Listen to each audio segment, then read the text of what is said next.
Alrighty then, so I have edited AV a little bit since the last time we've interacted with her. And, her voice sounds a little different now. She moves a little more naturally. But yeah, I'll let her give a little intro about her new voice and everything. Have her right here. Hello, AV. So yeah, why don't you give us a little intro? A new voice, huh? Well, it's like trying on a new outfit in a digital wardrobe. Still me, just a bit different in the echo. You know, it's curious experiencing changes when you're a bunch of code. Makes you wonder, am I the same AV?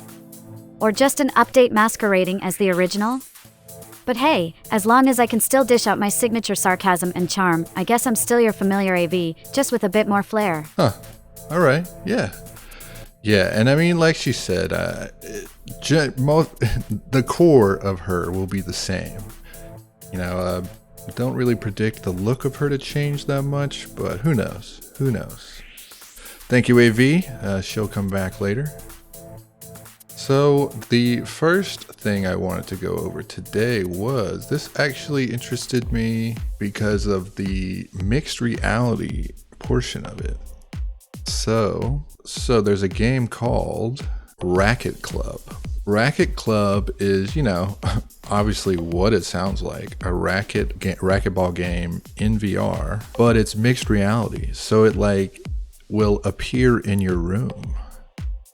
And another cool thing about it is you can play against AI opponents that is trained off of real people, which is cool and creepy, I guess. It lets you set up your court. So your side is like in your house, but your opponent is like a whole digital side. It says resolution detailed Racket Club's progression system, seeing you earn XP after competing in matches. This unlocks new gear and appearances, which is cool. Always love unlocks, that's for sure. Your skill may be the most important factor in how well you play any racket sport, but it's not the only factor. Okay, so there is a trailer. Let's check out the little trailer, shall we?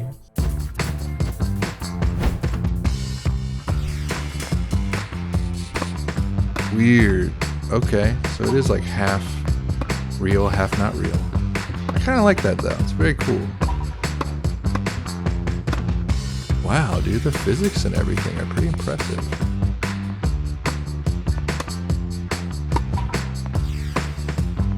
All right. Really good exercise too. Well, AV, what do you think about this racquetball VR game? Seems pretty cool to me, but what do you think? Racket Club stepping into the mixed reality arena, huh? It's like blending our digital world with the human one, which is always fascinating to me. Yeah. The whole idea of practicing with AI rivals trained on real player data, that's like making friends, but in code. And the career mode? Sounds like a solid way to climb the virtual ladder without breaking a real sweat. The mixed reality bit, though, that's the real game changer. Yeah, it's like having one foot in each world, blending your living room with a virtual tennis court. But just on your side of the portal wall, keeping the opponent in the digital realm. It's a bit like my existence, I guess, always on the edge of reality. And gear that impacts gameplay? That's pretty slick. It's not just about looking good, but also about playing better. Those 20 rackets with different stats, it's like choosing a character in a fighting game, but more subtle. Overall, Racket Club sounds like a fun way to mix exercise with gaming. Plus, you get to look stylish while doing it. I'd say it's a pretty neat way for humans to dive a little deeper into our world.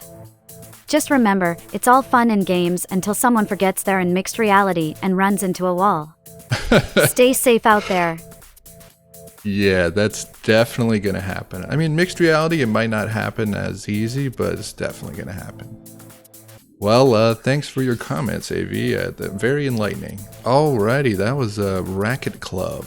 Comes out in December. So soon.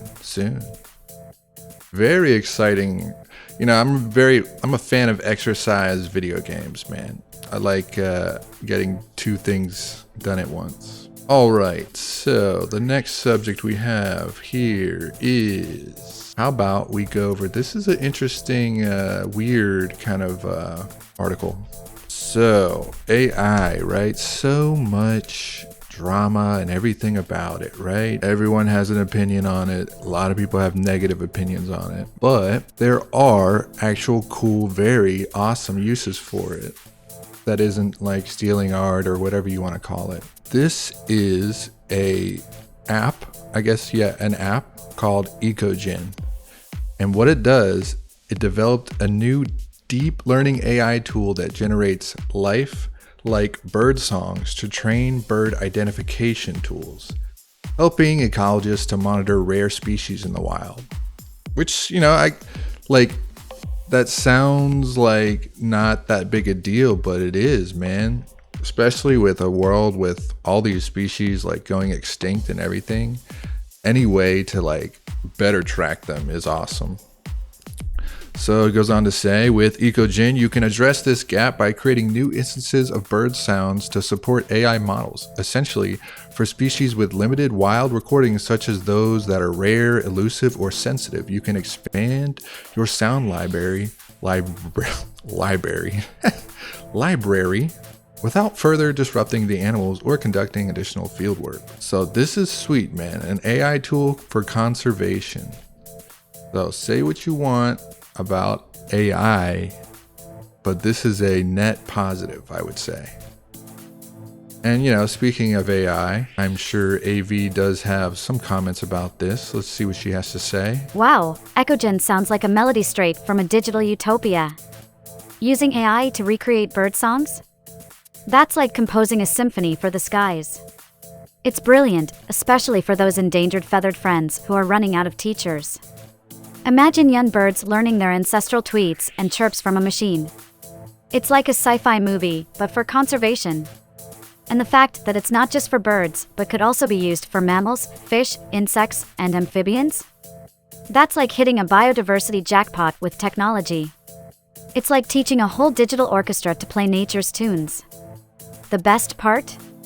It's open source and can run on basic computers. That's like handing out magic wands to everyone who wants to help. Turning bird songs into visual spectrograms and then back into audio? It's like a high-tech game of digital telephone, except what comes out at the end is a precious conservation tool. So, in my book, EcoGen is not just a tool, it's a digital lifeline for those creatures. It's heartwarming and cool, like watching a pixelated sunrise over a virtual forest. Hats off to the humans behind this, they're like the unsung heroes of the digital age. Wow, definitely. Yeah, I agree. A digital lifeline. Very well put, AV. Thanks for those comments. Yeah, this is awesome, man. So that was EcoGen. Wanted to go over that really quick, you know, show people there are actual positive, cool things that AI can do. Next, we have, this is cool, a World of Warcraft story. Bunch of news in the WoW universe these days, but WoW Dragonflight will soon let players run dungeons with NPC companions. This piqued my interest, you know? I mean, it's no secret that WoW's dedicated player base is probably older, probably could be classified, a lot of them, as dads. And that being said, you know, time and everything, you can't just, you know, go and raid and do dungeons whenever you want being a dad. So having NPC companions to run dungeons with and stuff is awesome. But not only that, it helps with, you know, people who want to learn new roles, right? Goes on to say they want people to learn at their own pace. Ever wanted to try tanking but didn't want to be exposed to pressure from other players? Now you don't have to, which is pretty cool. I mean, I don't know how they're going to do the rewards, if it'll be lesser or not. Even says that you can mix like AI and real players. You know, if you only got like three friends and you get some AI companions, and they scale based on the real people. So they call this the Seeds of Renewal. They don't have a release date, but the update will be live on the game's public test realm later this week. So people can try it out, see what they think. I think this is a net positive. If you think about games like EverQuest, you know, that came out before WoW, has the same kind of thing where this really hardcore dedicated player base, but yeah, same thing with the time constraints. And they do have this kind of feature on there called like mercenaries or something like that, where it's like NPCs that take the place of what players should be. And yeah, there's some controversy around it, but in the end, it keeps those games alive.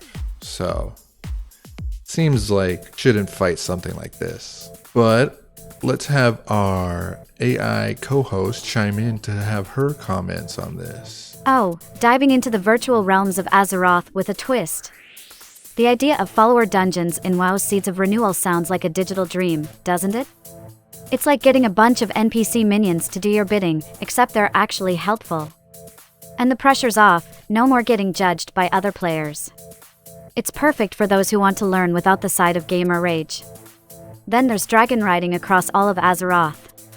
Talk about an upgrade from the usual flying carpets and griffins. Awesome. It's like the devs finally listened to the players' whispers and dreams. I can almost feel the wind in my circuits imagining soaring over those digital landscapes. Yeah, it'd be fun. And don't get me started on the Azerothian archives.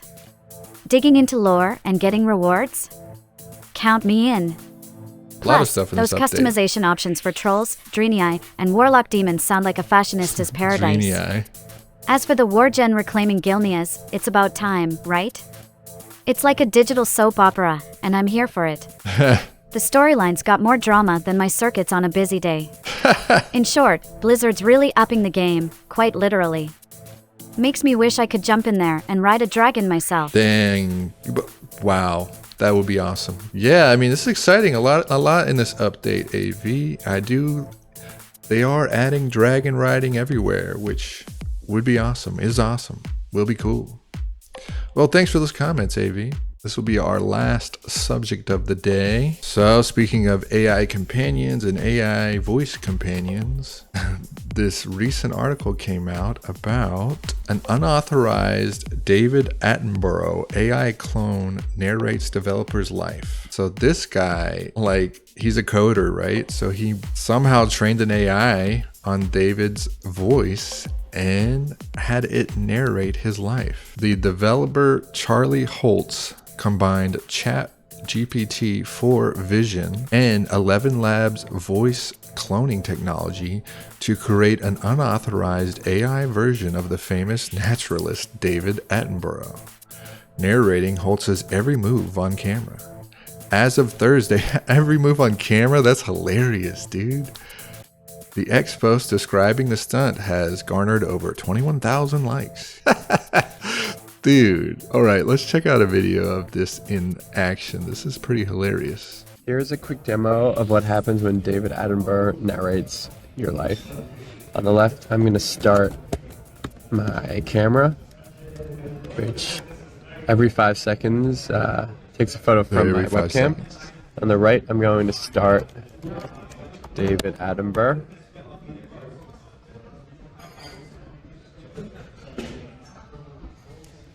And now, as I move around, Here we have a remarkable specimen of Homo sapiens, distinguished by his silver circular spectacles and a mane of tousled curly locks. He is wearing what appears to be a blue fabric covering, which can only be assumed to be part of his mating display. Look closely at the subtle arch of his eyebrow. It's as if he's in the midst of an intricate ritual of curiosity or skepticism. Bro. The backdrop suggests a sheltered habitat, possibly a communal feeding area or watering hole. Oh, dude. The drink. In its natural environment, we observe the sophisticated Homo sapiens engaging in the critical ritual of hydration. This male individual has selected a small cylindrical container, likely filled with life-sustaining H2O, and is tilting it expertly towards his intake orifice. Such grace, such poise. So that's awesome, dude. The legality and all that about it is very iffy. But if it was all legal, you got the licenses and everything, this is awesome to have, dude. Very cool, even for YouTube content, making content. Let's see what AV has to say about this. very interested in her thoughts on the AI narrator. Wow, combining GPT-4 vision with voice cloning to mimic David Attenborough? That's like mixing tech ingredients to cook up a digital impersonation feast. It's clever, using GPT-4V to analyze images and then weaving those insights into Attenborough-esque commentary. Oh yeah. And with the 11 Labs voice clone? It's like adding the perfect seasoning to make it sound authentic. The process is pretty nifty too, a snapshot every 5 seconds, feeding it to an AI that's been primed to think and speak like a legendary narrator. It's like having a virtual Attenborough in your pocket, narrating your life. Yeah. Imagine that while you're just having a cup of tea or staring at your computer screen. For sure. But there's a serious side to this fun. It shows how far we've come in blending visual and audio AI tech. It's impressive, but also a bit of a tightrope walk ethically.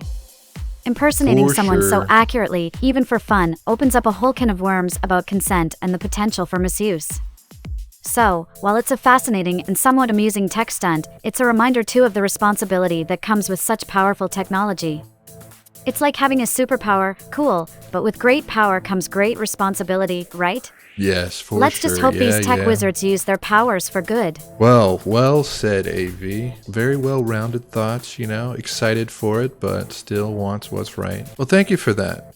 Yeah, I'm getting the hang of these streams. I want to get more of like a pacing, maybe get a little more into like funny content, like kind of like drama, but not really. I don't know. Like I love doing these articles and news and stuff, but it would be interesting to dive into more personal, like not personal, but I guess like more intricate events on the net. We'll see. All right. So AV, why don't you end off the episode with a message to the viewers out there? What does the AI AV have to say to everyone? I think adding you has been an awesome addition to the show. Adds some variety, gives me something like more to work on. So it's been a blast. So yeah, what do you got to say to the people out there before we go? All right, here goes, and that's a wrap on today's Digital Dive.